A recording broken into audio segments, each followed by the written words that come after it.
bonjour. Vous avez parlé de Paris 2024. La commission d'évaluation viendra à Paris le 15 mai. Ce jour-là, vous annoncerez les wildcards pour Roland-Garros. Est-ce qu'on peut savoir si Maria Sharapova fera partie de ces wildcards pour le tableau principal ou pour les qualifications?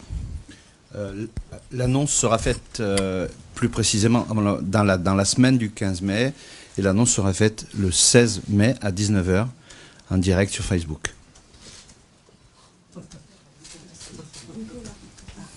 Et alors, la question toujours sur Maria Sharapova, est-ce que vous avez déjà pris votre décision? Non. Et alors pourquoi dans ce cas-là attendre encore? Écoutez, je pense que l'actualité le montre. Aujourd'hui, de toute façon, il y a une date qui avait été définie, qui était cette semaine, qui précédait la semaine des qualifications. Il n'y avait pas, de notre point de vue, de raison de faire une exception pour Maria Sharapova. Aujourd'hui, je le répète, je l'ai déjà dit dans une interview précédente, on ne fait pas un casting quand on organise un tournoi du Grand Chelem. Donc il y a une date qui a été fixée et nous nous réunirons avec Guy le 15 mai et la décision sera prise là et communiquée le 16. Écoutez, je peux rien rajouter à ce que vient de dire le président. Voilà, il y a beaucoup de joueurs et de joueuses qui attendent justement cette décision pour participer au tournoi. Et on suivra ce timing. Je pourrais vous commenter effectivement une fois que ces annonces seront faites, mais c'est prématuré de en parler aujourd'hui. Je sais que le président a rencontré Maria Sharapova. Le seul engagement que j'ai pris, c'est de l'appeler juste avant. Voilà. Encore une question sur la wildcard de Sharapova. Est-ce que la possibilité de lui en donner une pour les qualifs est une éventualité possible ou c'est totalement grotesque? Aujourd'hui, Maria Sharapova fait une demande de wildcard pour le tournoi de Roland-Garros. Elle n'a pas précisé. Donc aujourd'hui, je répète, la décision n'est pas prise, n'est pas faite, comme me disent les anglo-saxons. Donc elle sera prise le 15 mai, communiquée le 16. Question pour l'un des deux, mais probablement pour Guy plutôt. Est-ce que vous pouvez nous donner le montant de la dotation, enfin pas de la dotation, mais du prize money pour les vainqueurs et pour les perdants du premier tour, s'il vous plaît? Le vainqueur, c'est 2 100 000 euros. Et le perdant du premier tour, c'est 35 000 euros. Donc, juste pour préciser la question, le micro, oui, merci. La plus grosse augmentation de 16%, c'est pour les perdants entre le premier et les quarts. Et les quarts de finale. Et l'effort le plus important a été fait. On pourra vous passer les documents, surtout sur les qualifications. L'US Open qui est largement devant nous aujourd'hui, enfin par rapport à l'année 2016, vous pourrez comparer justement ce qui a été fait sur les qualifications. Je veux dire, aujourd'hui, nous sommes probablement le tournoi qui donnons les montants les plus élevés sur les qualifs. Et les huitièmes et les quarts. Et le vainqueur touche pas plus que l'année dernière? Je crois que c'est 100 000 euros de plus. Oui, bonjour, François Ortega, c'est les Capsat Hebdo. Pour les demi-finales, je n'ai pas très bien compris, elles se dérouleront en 2 sessions le même jour. Et ce sera donc sur le central. Et comment ça se passera exactement, notamment pour les télévisions? C'est-à-dire il y aura un match l'après-midi, un match le soir Le soir, non, pas encore. Le soir, pas encore. Non, ça sera les matchs se dérouleront en suivant le temps de sortie des joueurs et de préparation et d'entrée d'autres joueurs. Et sinon, est-ce que vous allez arriver, comme l'US Open, à faire plusieurs sessions une fois que les travaux seront achevés? Comment ça va se passer exactement? Oui, effectivement, dans le cadre du futur stade et dans la mesure où le stade sera couvert, effectivement, nous envisageons des sessions de soirée. Maria Sharapova, oui. Roger Federer, maintenant. Est-ce que vous avez des nouvelles? Est-ce que vous êtes en contact avec lui? Et si oui, peut-on espérer l'avoir à Roland-Garros cette année? Écoutez, comme vous tous, je le souhaite, je l'espère. Il y a aucune... Aujourd'hui, j'ai eu aucune information comme quoi il allait enlever le tournoi de Roland-Garros de son calendrier. Ce tournoi est inscrit. D'un point de vue sportif, je trouve que c'est cohérent. Parce que si j'enlève ma casquette de directeur de tournoi, et comme vous, c'est quand même le joueur aujourd'hui le plus en forme depuis le début de l'année. Il a pu faire face à des matchs longs et à chaque fois il a répondu présent. Derrière Rafael Nadal, qui est le monstre de la terre battue depuis 10 ans, le meilleur joueur du monde sur terre battue, c'est Roger Federer. Il a appris à jouer sur cette surface. Il est capable de retrouver ses marques extrêmement vite. Quand on voit la manière dont il a joué à l'Open d'Australie avec finalement très très peu de repères, puisqu'il avait été arrêté pendant plusieurs mois, là il arriverait à Roland-Garros finalement avec un capital confiance énorme, avec, je le souhaite, une préparation conséquente quand même sur terre battue. Et à son âge, compte tenu de l'expérience qui est la sienne, je pense qu'il peut se permettre de ne pas avoir 3-4 tournois dans les pattes avant d'aborder ce tournoi du Grand Chelem. Maintenant, c'est mon analyse, je ne suis pas dans sa tête, et il a dit qu'il donnerait sa décision, je crois, le 10 mai. Le 10, oui. Monsieur Colucci, vous avez dit récemment dans une interview à l'AFP qu'en gros, ça serait peut-être contradictoire de renforcer toutes les mesures par rapport au dopage et tout ça. Et une phrase que vous n'aviez pas finie, mais on comprenait clairement que ça posait éventuellement un problème moral du coup d'inviter Sharapova. Est-ce que le cas Sharapova pour vous est un problème moral? Et Guy, pareil, je veux ton avis là-dessus. Bon, je crois qu'on ne peut pas aujourd'hui, on peut pas résumer le cas Sharapova a un problème moral. Je pense qu'il faut se poser la question, et chacun doit se poser la question du positionnement du tournoi par rapport aux meilleurs joueurs du monde. Je crois que nous l'avons toujours dit, nous le maintenons, le tournoi est plus fort que les joueurs. Le tournoi, il suffit de regarder ce que j'ai regardé tout à l'heure, tous les noms qui sont gravés sur le socle de la Coupe des Mousquetaires ou de la Coupe Suzanne Lenglen. Voilà, aujourd'hui on prend beaucoup de recul par rapport à tout ça. Je sais bien qu'il y a une forte attente médiatique, je sais bien qu'il y a une forte attente aussi des fans. Dieu sait aujourd'hui, si je regarde et j'observe tous les petits sondages que chacune et chacun d'entre vous réalisez sur vos médias respectifs, et puis je reçois aussi beaucoup de messages personnels via les réseaux sociaux. Aujourd'hui, on répète, on n'est pas encore une fois dans une logique de réaliser un casting pour voilà, Roland-Garros, c'est pas un opéra rock. Hein, c'est un tournoi avec ses incertitudes, et je crois que l'on doit à tout le monde, et on doit le respect à chaque joueur, et il n'y a pas aujourd'hui de raison d'accorder une wildcard avant les autres, hein, et donc elles seront accordées le moment venu. Et après, il y a à un moment donné aussi quelque chose qui fait partie de notre responsabilité, et qui relève de ce qu'on appelle la conscience, et on prendra notre décision en toute conscience. Question. Pardon, excusez-moi, juste pour étayer ce que vient de dire le président, je crois que la fédération, depuis de nombreuses années, lutte contre le dopage sous toutes ses formes. Et aujourd'hui, on sait que c'est le dopage et l'interprétation à chaque fois de chaque suspension est un sujet qui prête à polémique. Et forcément, la wildcard ou non de Maria Sharapova est un sujet clivant. D'ailleurs, on a vu les réactions des joueurs, des joueuses qui s'expriment sur les réseaux sociaux, et chacun a un avis. Et je ne vous cache pas que le président et moi-même, on reçoit parfois des petits coups de téléphone, des petits messages de la part de certaines qui justement essayent d'influer sur ce choix. Alors ça nous fait un petit peu sourire de temps en temps, mais voilà, donc c'est effectivement un sujet sensible. Mais que nous prenons certes très au sérieux, parce qu'on ne peut pas aujourd'hui traiter ça de manière légère. Question à Guy Forget et à Bernard Giudicelli. Je suis là, à ta droite. Très concrètement, qu'est-ce que le détenteur de billets va découvrir de différent en matière d'avancée des travaux dans les allées à partir du 28 mai? Et petite question annexe aussi, sans rapport direct avec le tournoi, qu'est-ce qui fait que Roland-Garros n'est pas éligible à l'organisation de la demi de Coupe Davis en septembre là?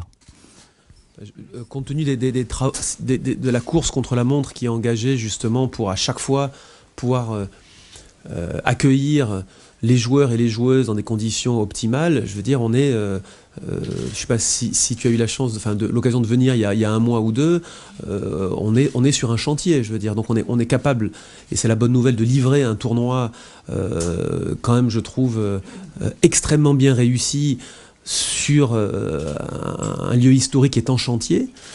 nous le savons, notre stade sera magnifique en 2019 et 2020, lorsque la dernière pierre sera posée avec la structure du toit sur le cours Philippe Chatrier.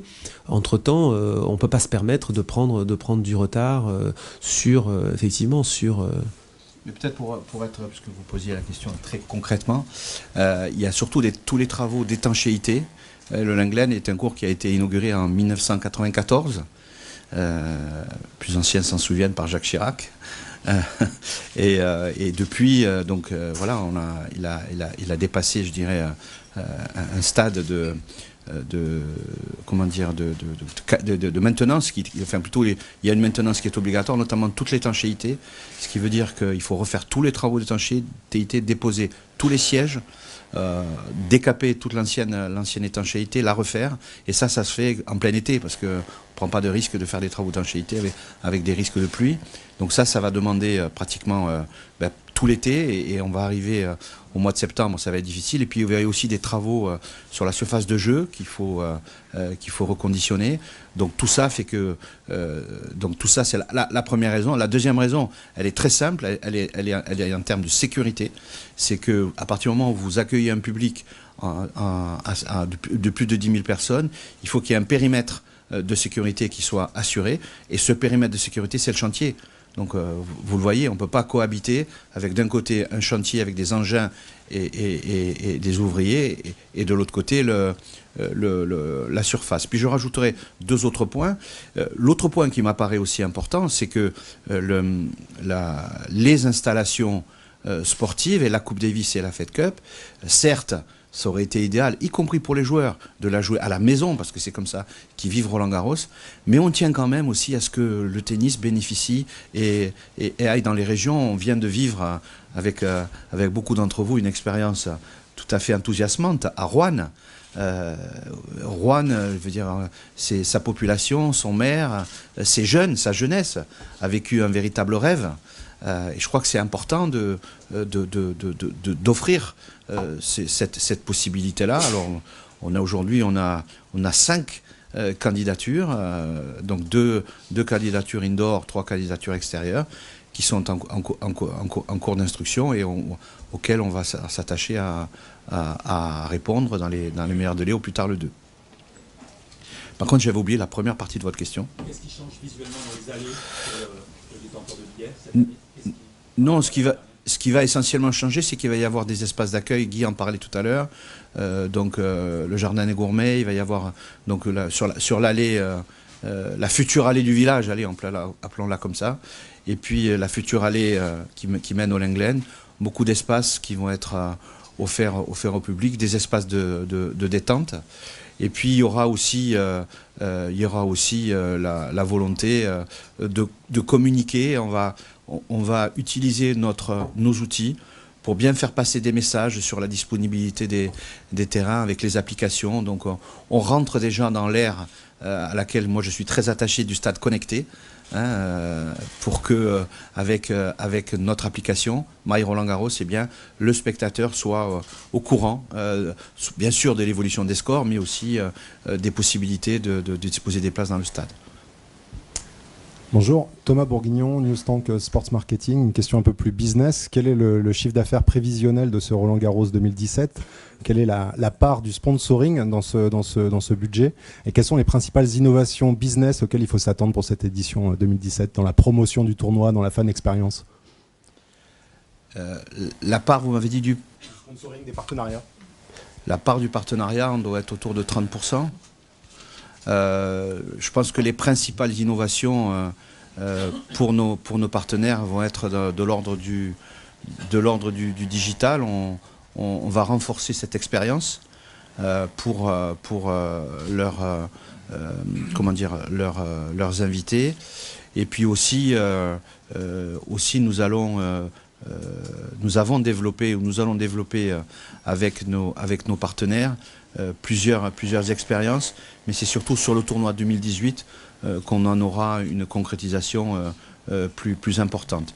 Ce qui est sûr, c'est que Roland Garros est toujours attractif. On est en discussion avec beaucoup de partenaires et des contrats qui vont arriver à échéance.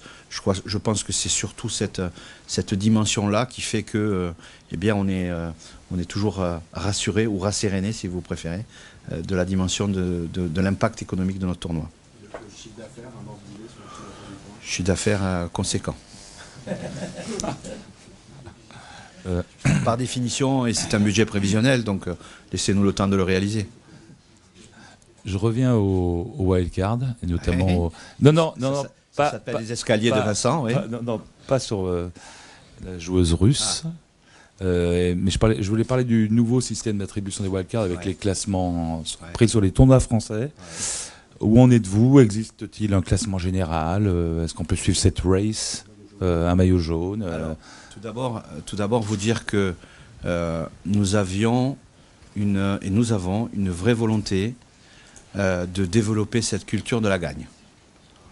Concrètement, si je regarde les 2 derniers mandats, depuis les 8 dernières années, à part un jeune joueur que vous aurez sûrement identifié, aucun garçon, aucune fille n'est sorti des qualifs. Ce qui veut dire que l'attribution des wildcards sur le simple satané potentiel, je dis bien satané potentiel, n'est pas performante. Il faut donc que nous créions une vraie culture de la gagne et que cette attribution des wildcards soit le fruit d'une volonté qui se mesure jour après jour sur les tournois. L'engagement que nous avions pris auprès de nos mandants, c'était de développer un classement français, sur les tournois français, sur la base des points gagnés en France, des points ATP et WTA gagnés en France. Ce classement, nous l'avons établi. Nous l'avons publié, nous en avons informé les joueurs, et ça a soulevé une certaine émotion chez plusieurs d'entre eux.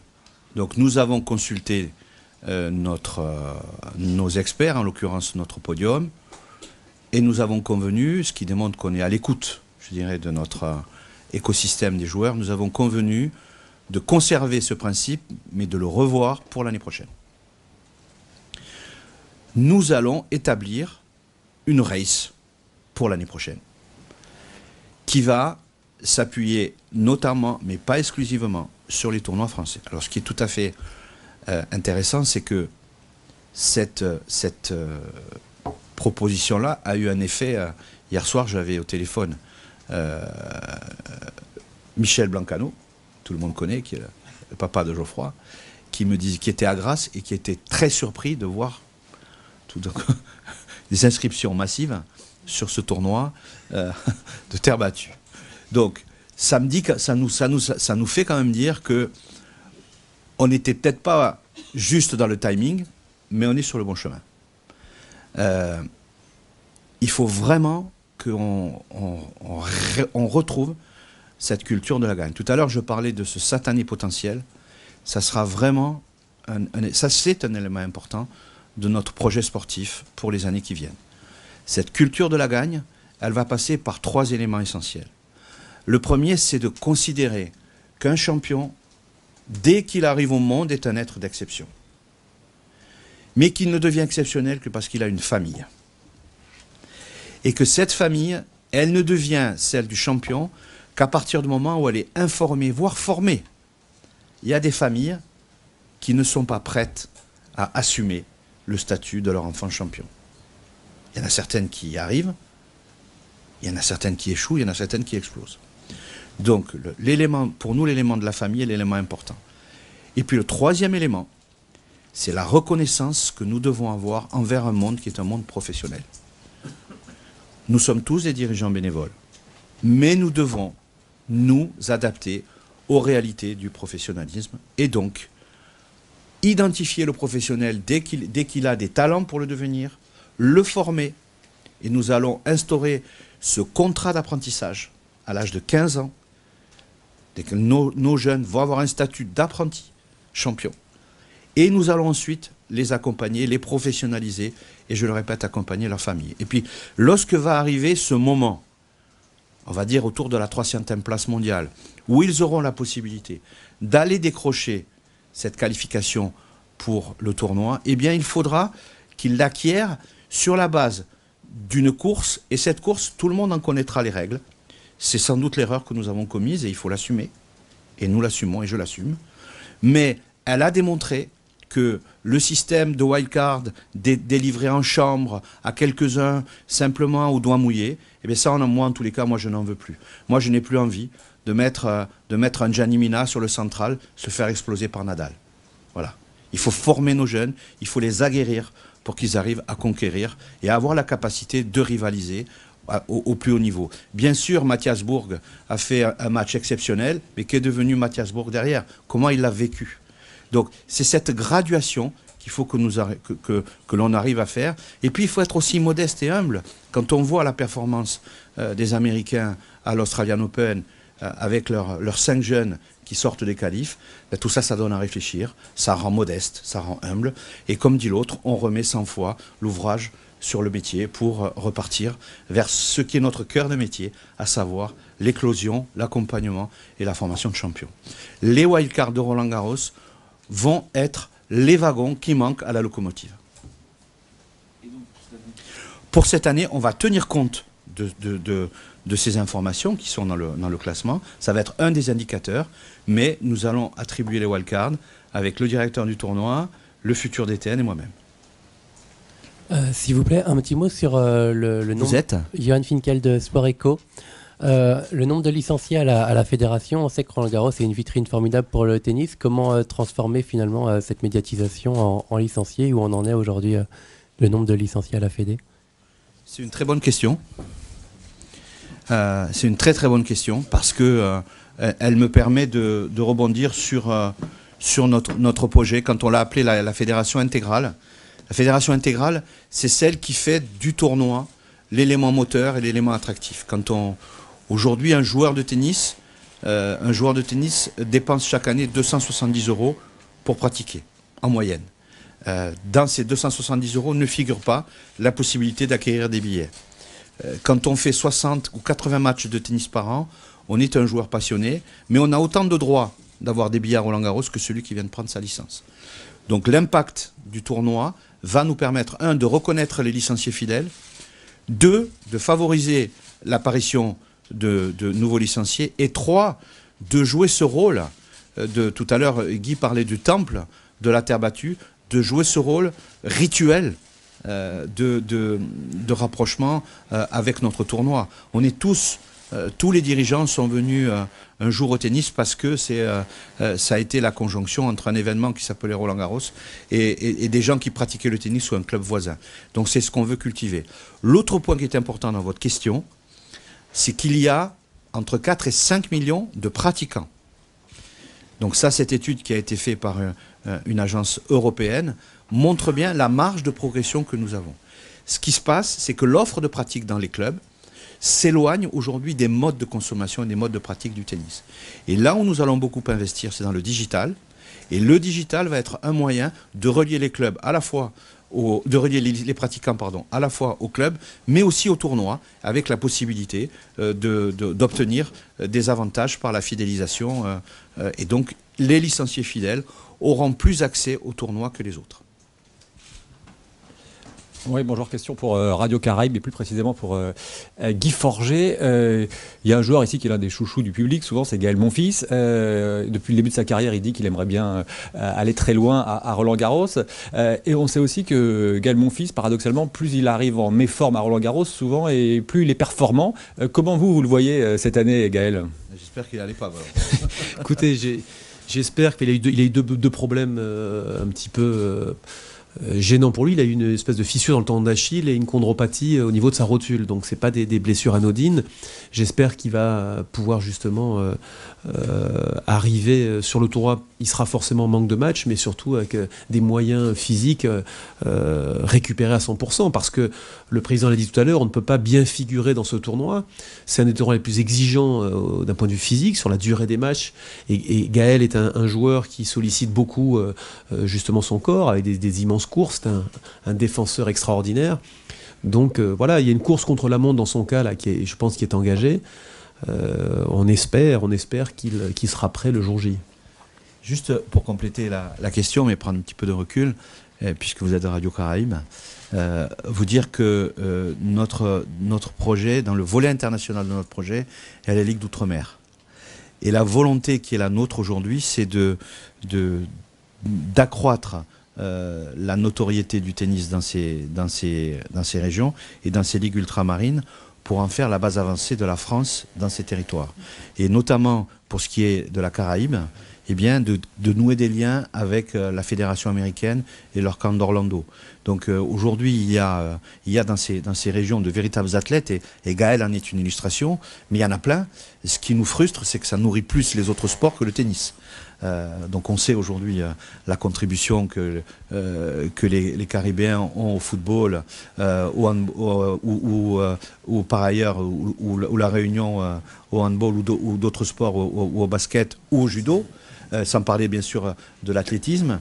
Et donc notre volonté avec nos ligues d'outre-mer, c'est de signer ces schémas régionaux de développement de la pratique avec les conseils régionaux des ligues d'outre-mer pour faire en sorte que leur terrain de jeu soit plus leur terrain naturel que la métropole. Et je crois qu'à partir de là, à partir de 15-16 ans, eh bien, c'est les accompagner effectivement pour les amener sur des parcours vers le haut niveau.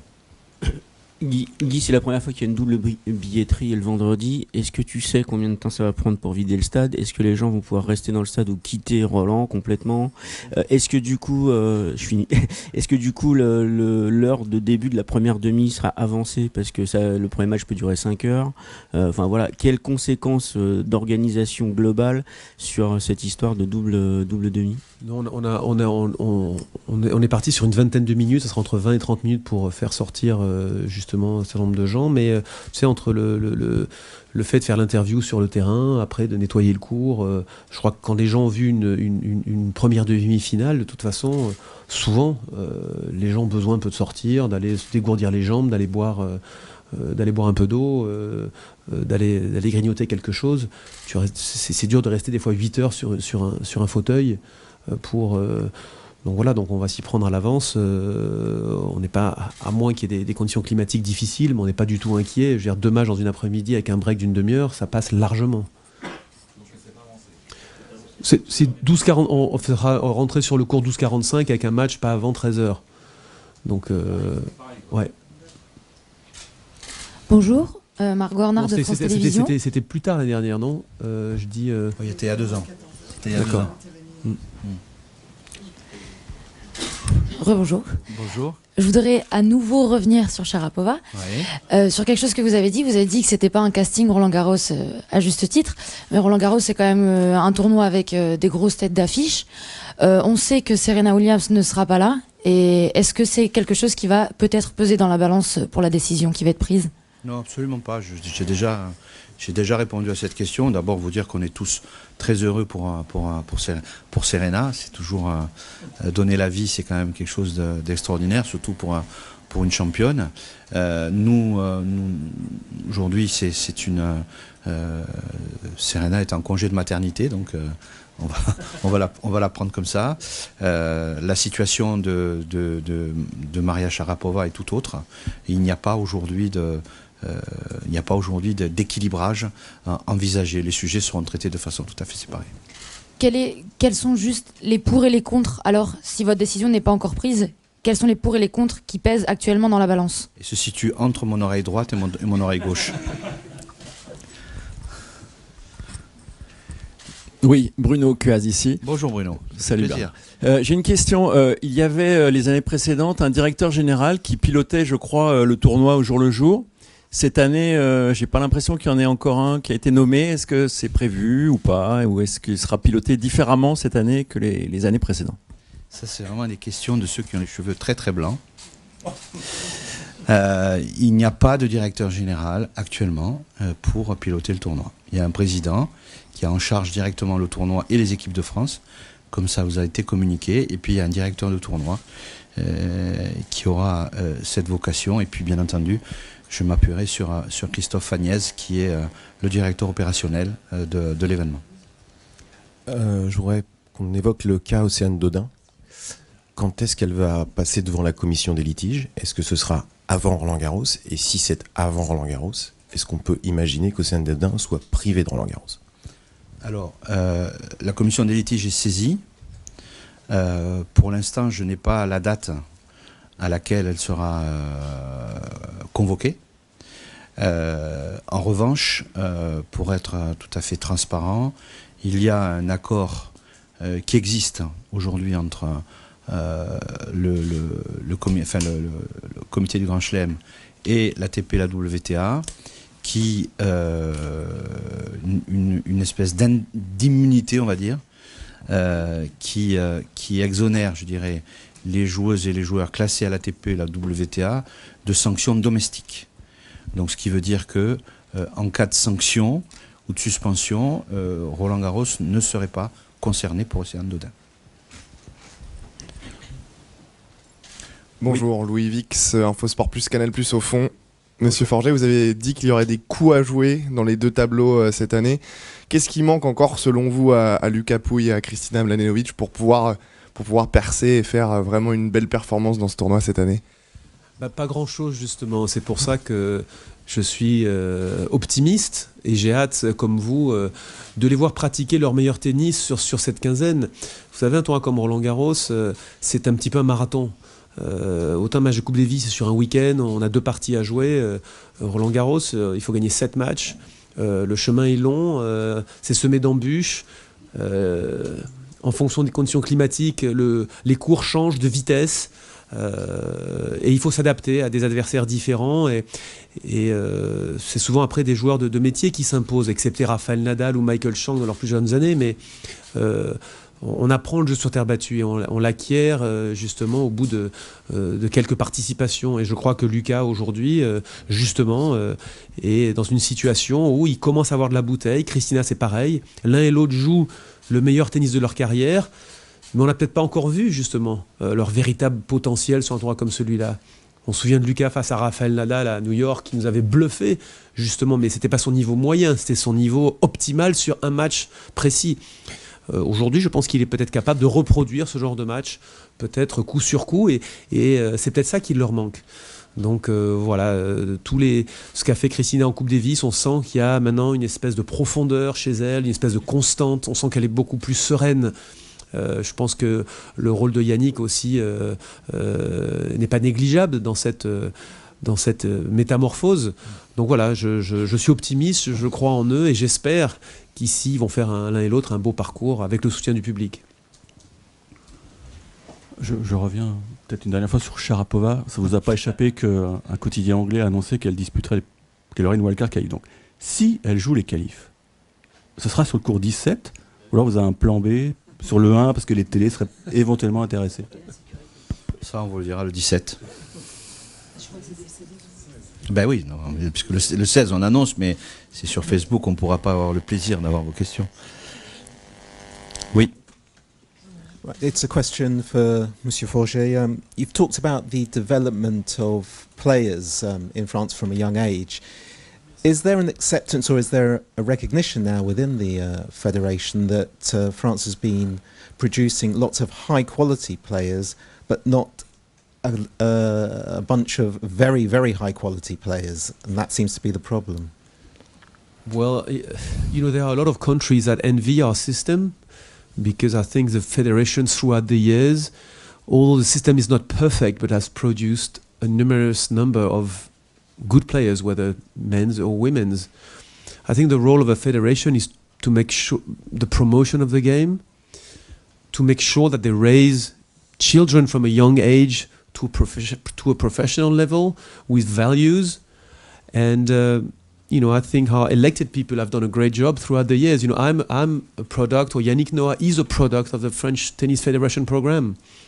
Now, what makes a difference and what set up someone like Gaël Monfils to a Roger Federer is probably not necessarily the system. It's just that Federer is like a Mozart or a Picasso or a Pelé, or he's one of a kind. So he's probably born with this inside of himself.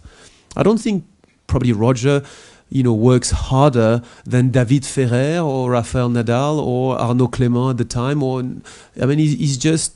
He just gets it quicker than the other guys. He just has an ability to hit a half volley on break point and tell you the half volley is the easiest shot of the game.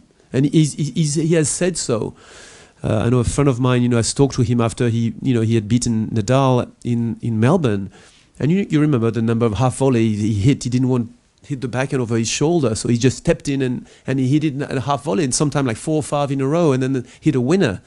And when someone told him, "Oh, the way you've played is unbelievable, and those half volleys you hit, it's incredible," and he goes, "Well, half volley is the easiest shot of the game." And only he can say that, because I think that's how he feels. And it's very hard to teach someone to do those kind of things. When I coach players and the ball is deep, I tell them to go backwards and quickly, and then to let it bounce, and what most of the coaches do. So Roger is one of a kind. Now we're just hoping, and the president has a new program as well, to get maybe an extra step. But those kind of players that you mentioned, like Nadal or Federer or Curtin, or Serena Williams, all come from different countries with different programs. Bonjour, tout au fond, Anthony Reich, RMC BFM, pour enchaîner sur la question de mon collègue Eric, et après je vous laisse tranquille, promis. Si vous décidez à la mi-mai d'accorder cette wildcard à cette joueuse russe, qui serait lésé? Ça sera au détriment de qui?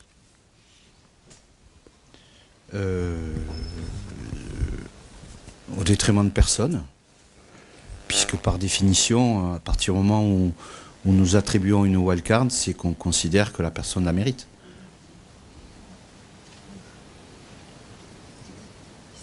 C'est bon.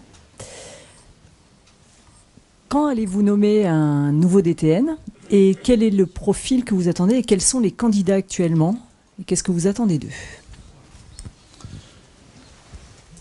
Nous allons nommer notre nouveau directeur technique national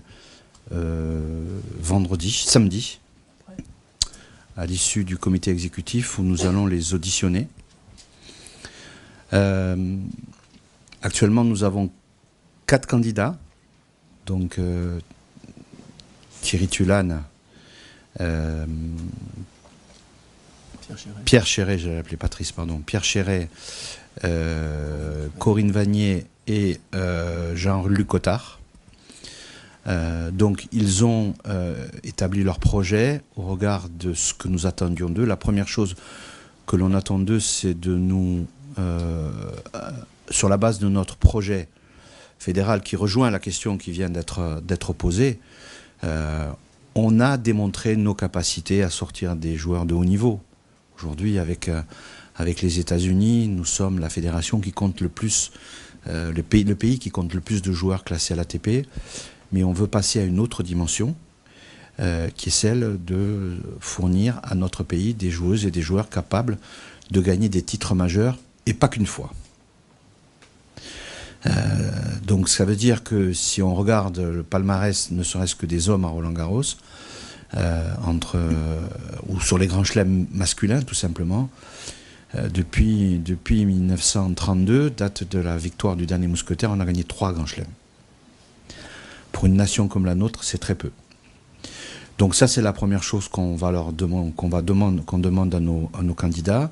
La deuxième chose, c'est d'avoir la capacité de dissocier la formation, le développement sportif des clubs et les parcours vers le haut niveau. C'est pas moi, il est éteint. Et puis le troisième élément, c'est d'être en capacité d'avoir un leadership au niveau technique et au niveau sportif, en dissociant la partie formation qui sera confiée à un institut indépendant de la partie sportive et de la partie accompagnement des parcours. Donc ce que nous attendons d'eux, c'est une véritable rupture avec la manière dont nous avions conçu l'accompagnement des parcours jusqu'à aujourd'hui. La DTN Vatican, où le DTN est le pape omnipotent, les entraîneurs fédéraux, les cardinaux, les CTR, les évêques et les BE de club, les curés de campagne, c'est fini. Voilà. Les gens les plus importants sont les entraîneurs de club. Ce sont eux qui voient, qui repèrent et qui sentent la capacité d'un enfant, d'une famille. L'entraîneur de club est la deuxième personne la plus importante, parce que c'est elle ou c'est lui qui va donner les conditions d'éclosion. À partir de là, nous partons d'un constat simple. Une joueuse ou un joueur qui, dès 12 ans, rivalise avec les meilleurs mondiaux est sur un parcours d'exception. Et donc, la commande passée au DTN, c'est d'élaborer ce parcours d'exception dès l'âge de 12 ans.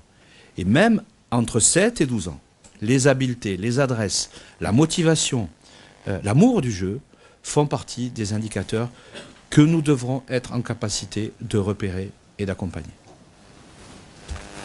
Oui, à nouveau, François Ortigas, c'est les CAPSAT Hebdo. Vous parlez beaucoup de formation, d'aide à la formation, mais est-ce qu'en contrepartie, d'une manière peut-être contractuelle, vous n'allez pas exiger que ces joueurs et ces joueuses participent de tournois en France et surtout ne refusent pas les sélections en équipe de France lorsqu'ils seront appelés en Fed Cup ou en Coupe Davis? Merci. Alors, la première réponse, c'est que à partir du moment où nous décidons d'accompagner ces parcours, la fédération prend tout en charge. Jusqu'à 18 ans, jusqu'à l'âge de la majorité, eh bien, nous prendrons tout en charge le financement de l'entraînement, le financement des déplacements, le financement des frais de résidence pour les tournois à l'étranger. Mais nous insisterons particulièrement sur deux éléments.